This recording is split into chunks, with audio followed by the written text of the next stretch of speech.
നമ്മളെ പയർ കൃഷിയെ ബാധിക്കുന്ന ഒരു പ്രശ്നമാണ്. പയർ കർഷകർക്കെല്ലാം അനുഭവപ്പെടുന്ന ഒരു വിഷയമാണ്. പയർ കായ്ച്ചു തുടങ്ങുമ്പോൾ ചാഴി പോലെ തന്നെ മറ്റൊരു ജീവിയുടെ ഉണ്ട്. അതിനെ നമുക്ക് ഒരു വിധത്തിലും നിയന്ത്രിക്കാൻ പറ്റാത്തൊരു സാധനമാണ്.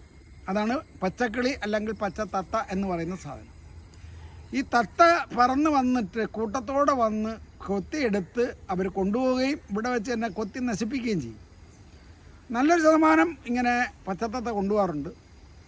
അപ്പോൾ അതിനെ പ്രൊട്ടക്റ്റ് ചെയ്യാൻ ഞാനൊരു ചെറിയ വഴി കണ്ടുപിടിച്ചിട്ടുണ്ട്. അത് ഞാൻ പരിചയപ്പെടുത്താം. അതെല്ലാ കർഷകർക്കും വളരെ ഉപയോഗപ്പെടും.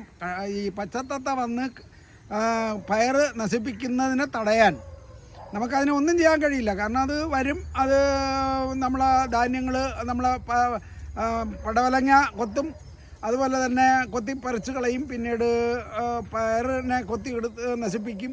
അങ്ങനെ വലിയ ശല്യമാണ് ഈ പച്ചത്തത്ത എന്ന് പറയുന്ന സാധനം. പല പക്ഷികളും നമുക്ക് ഉപകാരം ചെയ്യുന്നതാണ്. ഉപ്പൻ, അതുപോലെ തന്നെ മണ്ണാത്തിക്കിളി, ഇങ്ങനെയുള്ള കിളികളൊക്കെ, ചിത്തിരക്കിളി, ഇങ്ങനെയൊക്കെ ഉള്ള കിളികളൊക്കെ നമുക്ക് ഉപകാരികളാണ്. കാരണം ഇതിലുള്ള കീടങ്ങളെ അത് കൊത്തിപ്പറക്കിയെടുക്കും.